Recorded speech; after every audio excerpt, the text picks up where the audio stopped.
అందరూ న్యూస్లో రీసెంట్గా ఎల్పిజి షార్టేజ్ గురించి వినే ఉంటారు. మీరు విన్నది కూడా నిజం.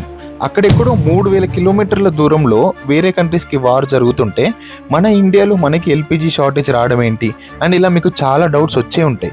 ఇప్పటికే చాలా హోటల్స్ క్లోజ్ అయిపోయినాయి అండ్ కొన్ని హోటల్స్ అయితే ఏకంగా కట్లపై పైన వండుతున్నారనమాట. ఇప్పుడు మేబీ వార్ ఇట్లనే కంటిన్యూ అయితే కొన్ని కాలేజ్ హాస్టల్స్లో, ప్రైవేట్ హాస్టల్స్లో కూడా ఫుడ్ వండటాన్ని లిమిట్ చేస్తున్నట్టు నోటీసెస్ ఆల్రెడీ ఇచ్చారు. అసలు ఏం జరుగుతుంది? మీకు డౌట్ వచ్చిందా? అసలు ఇండియా తన సొంతంగా ఎల్పిజి గ్యాస్ తయారు చేస్తుందా లేదా అని? ఎస్, ఇండియా సొంతంగా ఎల్పిజి గ్యాస్ తయారు చేస్తుంది, బట్ మొత్తం కాదు. ఎందుకంటే ప్రతి ఇయర్ ఇండియన్ వాడే ఎల్పిజి గ్యాస్ ఎంతో తెలుసా? 30 మిలియన్ టన్స్ అనమాట.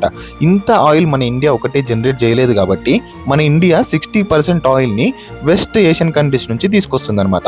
అంటే సౌదీ అరేబియా కానీ లేకపోతే ఖతార్ కానీ ఈ 2 మెయిన్ కంట్రీస్ నుంచి మనకి ఎల్పిజి గ్యాస్ అనేది వస్తుంది. అయితే మీరు ఇక్కడ అనొచ్చు, అక్కడ వార్ జరగడం లేదు కదా, మరి అప్పుడు మనకి ఎల్పిజి షార్టేజ్ ఎందుకు వచ్చింది అని.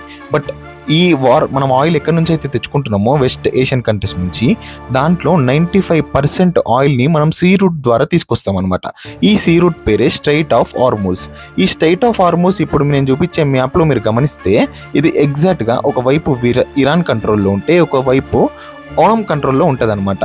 ఇది ఇంటర్నేషనల్ వాటర్స్ అయినప్పటికీ దీని కంట్రోల్ మాత్రం కొంచెం ఇరాన్ చేతిలో ఉంటుంది. ఇప్పుడు వార్ జరుగుతుంది కాబట్టి యుఎస్కి, ఇరాన్కి అండ్ ఇజ్రాయెల్కి ఈ వార్ టెన్షన్స్ అండ్ కాన్ఫ్లిక్ట్స్ వల్ల అక్కడ నుంచి ఆయిల్ కంటైనర్స్ అని ఇండియాకి రావడంలో ఇబ్బంది పడుతున్నాయి అనమాట.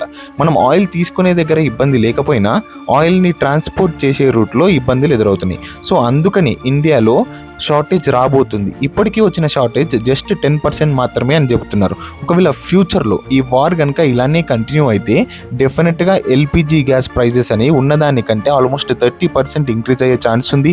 దీంతోపాటు కమర్షియల్ యూజెస్ అంటే హాస్టల్స్ కానీ, ఆఫీసెస్, క్యాంటీన్స్ కానీ, లేకపోతే హోటల్స్ కానీ ఇట్లాంటి వాటికి రిస్ట్రిక్ట్ చేసే అవకాశం ఉంది.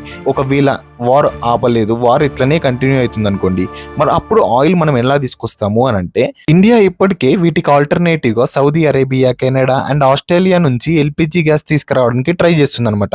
చూసారా, అక్కడ ఎక్కడో 3000 కిలోమీటర్స్ దూరంలో వార్ జరుగుతుంటే ఇక్కడ మనకి ఎల్పిజి గ్యాస్ షార్టేజ్ వచ్చింది. మనం అనుకున్నంత సింపుల్, ఈజీ అండ్ ఇంట్రెస్టింగ్ కాదు ఈ వార్లు ఇవన్నీ. మీ ఒపీనియన్ ఏందో కమెంట్ సెక్షన్లో చెప్పండి.